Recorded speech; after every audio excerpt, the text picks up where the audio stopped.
are Akshina ambushers any good in patch 5.2? Note the patched version. This unit is my reason number 1 for not being quick to do this roster, confident that certain things would change and therefore making it hard to keep a single run going. At this point it seems the ambushers have changed into a form they'll stick with for a while, so let's see how they are in the current state of the game. Recruited for 850 gold and 213 upkeep, we get 90 entities on Ultra, 6,930 hit points are shared across the unit. Armor is 30, a far cry from the Streltsy, with a resilient 70 leadership, a speedy speed 36, charge speed 38, barely above that. Melee attack is only 26, but that's still better than your average archer, right? Attack interval is 4, and target size for splash being 0, it doesn't actually have splash damage. Melee defense starts at 26, and this too is an entirely decent number while not being good enough to compete with real melee units. Weapon strength 35 is split between base 25 and armor piercing 10, which is quite respectable, but still not the strength of the unit. It's interesting though. Charge bonus is 10 and mass is 125 per entity. For ranged, ammunition of 24 is atypically deep for ammo reserves, range 150 is a little better than others, missile damage is nominally 23, split between base 18 and armor piercing 10, and 10 is by no means a weak number. Note that the missile type is listed here as arrow. Reload time of 12 is comparatively slow for that type of missile, total accuracy of 20 is normal, calibration distance of 120 is actually quite good, but calibration area of 5.1 is crossbowmen-like. Of course they are using crossbows. This means the spread tends to be high, but it doesn't get much worse than it already is. There is no penetration effect. Come on, that can't be all, right? It's not. This unit has Hide and Forest, yes, it has By Our Blood, yes, but it also has Vanguard Deployment, Stalk, and Woodsman to phase through trees like beastmen do in battle. It's an abstract representation, you know. The point is, the vegetation doesn't slow them down. In the Redline skills, firing drills adds up to +6 melee defense, erasing the deficit with regular Empire Swordsman, and 9% reload time reduction at 3 pips. Skirmisher Traditions offers rank 7 Akshina ambushers, +5 melee attack, +15% ammunition, and 15% missile resistance for good measure, all welcome. The tech tree offers hooked axe blades for +4 melee defense, mesh layers for 10% missile resistance.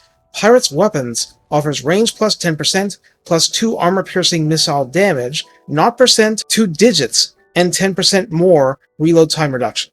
Specific to this unit, Troll Country Pathfinders adds 5% campaign movement range for all armies, and that's not specific, but also +15% speed for the Akshina ambushers themselves, and since they started very decent in that area for humans, well, it gets better. So how do you use Akshina ambushers? It's time for some straight talk. Once you get past Vanguard Deployment and Stalk, what's the difference between an Akshina ambusher and an Empire crossbowman? 4 and 1. 4 more armor-piercing damage per hit, and 1 second of reload time reduction. The footage I'm going to show of my Empire Red team is some of the most unflattering possible, but it represents the reality of not simply this unit, but this type of unit. You're paying for things you may not actually use or be able to get away with. If you're not able to sneak them close enough to hit missile units in the back, I mean with missiles or with melee, you're in a missile duel situation. When you see things devolve to an armored, shielded general of the Empire chasing Akshina ambushers, you see how awful they are at dealing with hero sniping. Yes, they'll do a little better than crossbowmen at dealing with the likes of, let's say, Chaos Warriors of Khorne with dual axes. I didn't record that one, but that was with a wall of Kislevite warriors taking the punishment too. And yes, they won and all, but I'm just saying, it's still not the best use of them. Yes, they are substantially better at flooding the zone than Kossars because their damage is higher, their retreat and tech sides make them good in campaign at that, but your battle situation leaves you highly unlikely to make use of the full kit if you're using the ambushers alone. Of course, that's not what you should be doing at all. Kislev has a proper roster of cavalry, and even fast monsters, and you should take full advantage, but that's beyond the scope of this video. This is to say that in the current state of the game, either you're using the stealth, or maybe you really should be bringing 3 Kossar units instead of 2 Akshina units. That may be your calculus. Needing a separate building for the ambushers is an issue as well, though if you want things in the woods, then you want to go that route anyway. So, flipping this script around, that means this is an entirely good unit in some very weird places on the battlefield if you can use it with other forces creating masked targets suitable for you to hit. Also, it is a hard grade unit that is still a crossbow unit.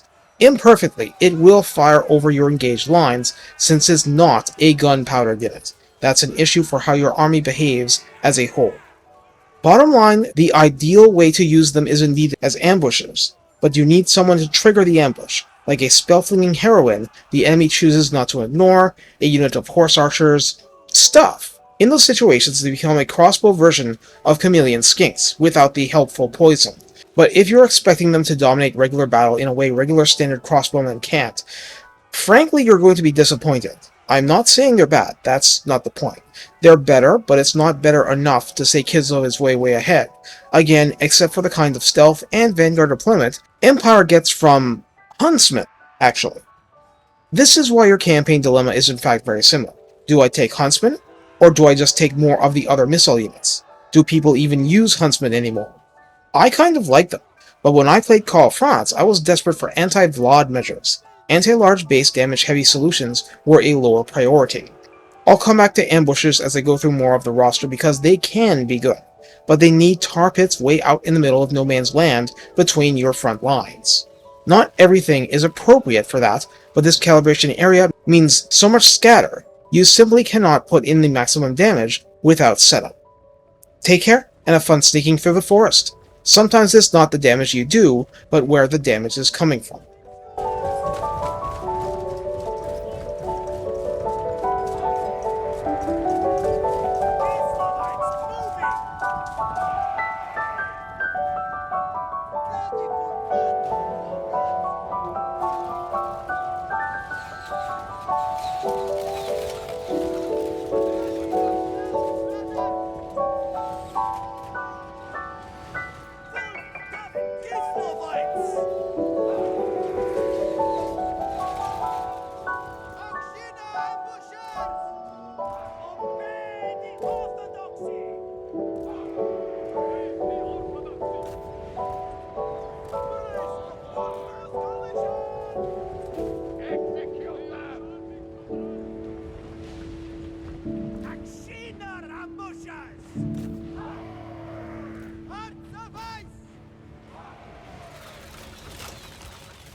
Kislev sends us forth!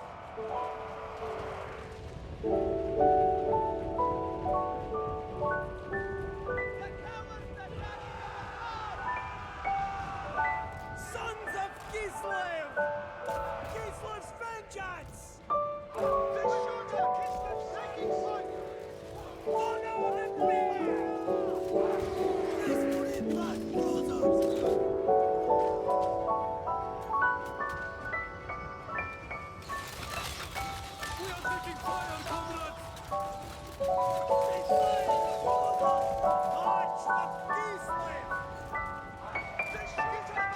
Comrades!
Akshina ambushes!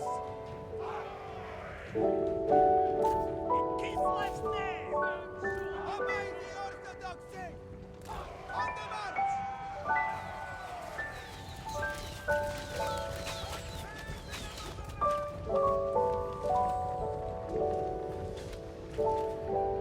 Stand firm!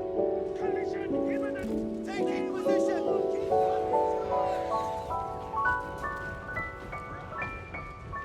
They mean to smash into us! Ready for battle, comrades! Wherever Ursun asks! Kislev sends us forth! March with pride!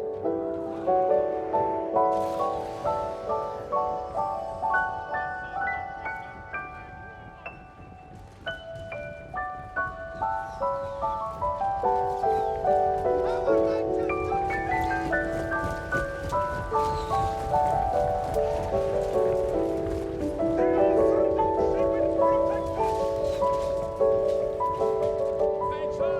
Sons of Kislev! With honor!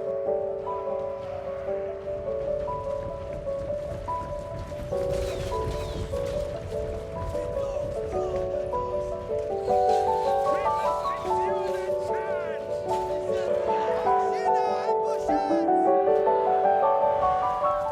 Good, tough Kislevites! Stand shoulder to shoulder!